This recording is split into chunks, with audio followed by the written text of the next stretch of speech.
Welcome to the Ultimate Ukraine YouTube channel.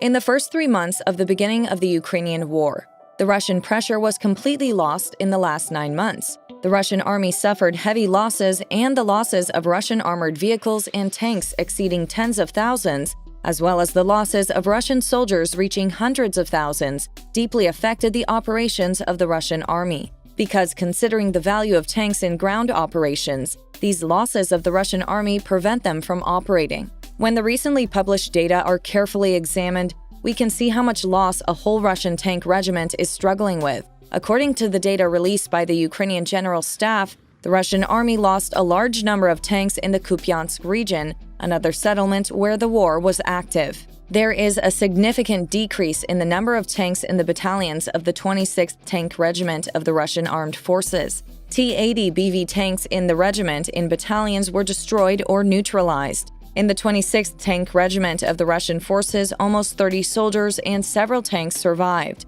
Look, to put it again in clear words, one of the battalions that make up an elite Russian tank regiment fighting in Ukraine has only 10 tanks left, operated by 30 soldiers. In its latest combat casualties report, Ukraine's Ministry of Defense claimed that its forces have destroyed 3,106 Russian tanks and killed more than 115,000 Russian personnel since the invasion, which began last February, although Russia has not recently released casualty numbers.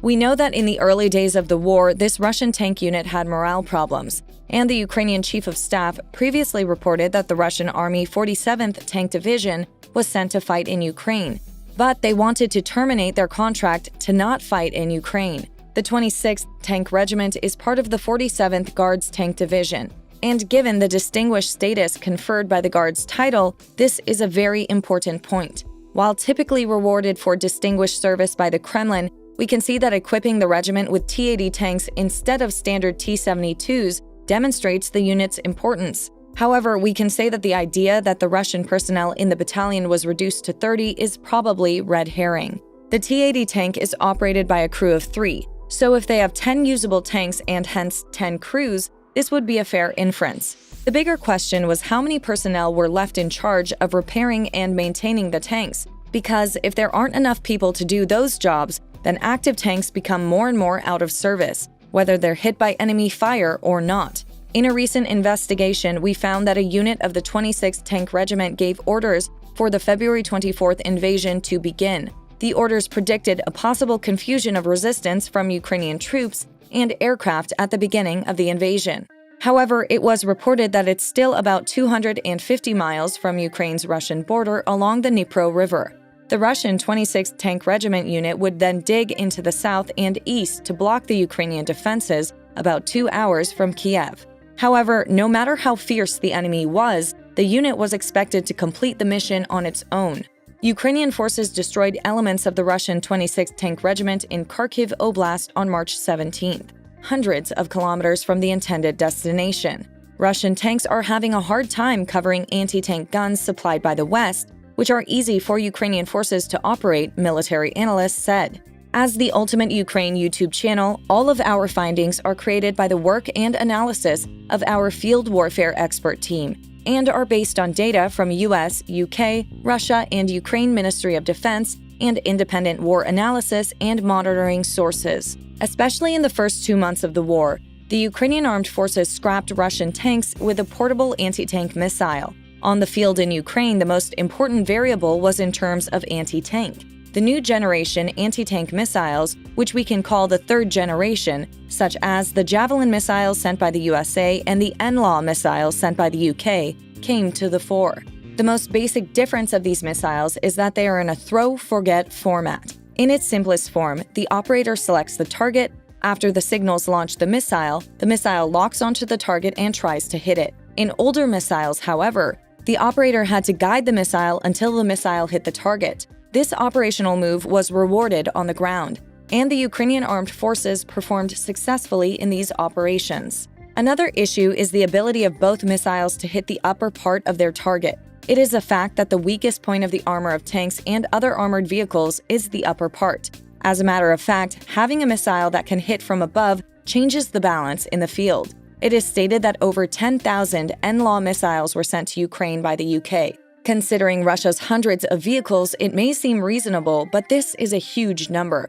We're talking about half of the UK's NLAW inventory. Most countries do not have such a large inventory of modern anti-tank missiles. From this point of view, it is a fact that other countries will also want to have more modern anti-tank missiles after the picture that emerged in Ukraine. Abundance is the basis for launching anti-tank guns at so many different targets. The large number of anti-tank infantrymen at hand can serve as a fire support vehicle, and as a result, images appear in which even the helicopter is shot down by anti-tank. It can be expected that these missiles will be built in more modular structures and strengthened with warheads, such as high explosive and particle ammunition, as well as armor-piercing to serve in a broader definition as infantry support firing vehicles. In fact, we can see that anti-tank missiles with improved guidance systems are used not only against hovering but also against some slow-moving air elements. However, we can see the most concrete example of the damage it caused to Russian tanks in the destruction of a whole tank division. The report of the weakened Russian tank contingent comes at a time when Ukraine is getting closer to acquiring the main battle tanks it has long wanted for its own forces from the Western allies.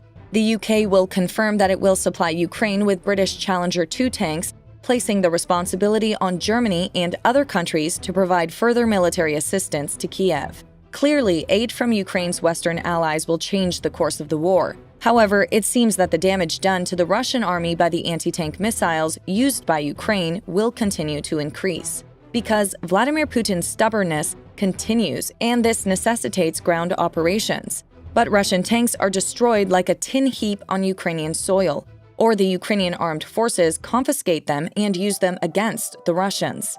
10 months after Russia invaded Ukraine, Western military aid has reached unprecedented numbers, with a steady flow of NATO countries to help Kiev hold the fort. It has now tripled Ukraine's defense budget for the current fiscal year. But even more important is the fact that collective Western military aid will soon close the gap with Russia's 2002 defense budget. Since the start of Russia's special military operation, Ukraine has received over $48.5 billion in military aid from the West, which is almost equal to Russia's 2002 defense budget.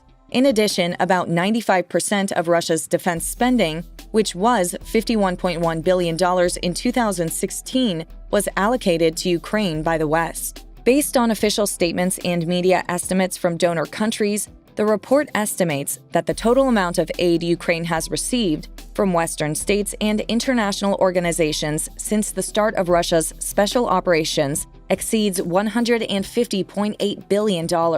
Since late February 2002, the total number of Western funding to Ukraine has been nearly 3 times greater than the estimated $55.5 billion Ukrainian budget. Previously, the news in the Western media included military aid to Ukraine by NATO countries. More than $50 billion has been diverted by the U.S. Congress alone, which has overshadowed its previous aid to countries like Israel and Afghanistan by a huge margin.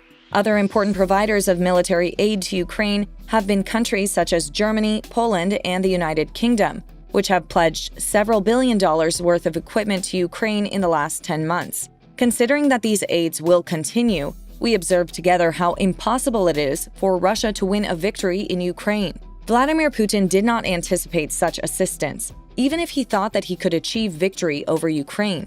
However, all Western countries stood behind Ukraine and steered the war, and at this point, the Russian army suffered terrible losses. If Putin's stubbornness continues, it would not be wrong to predict that these losses will continue to increase. All rights of this video and text belong to Ultimate Ukraine YouTube channel. Thanks for watching.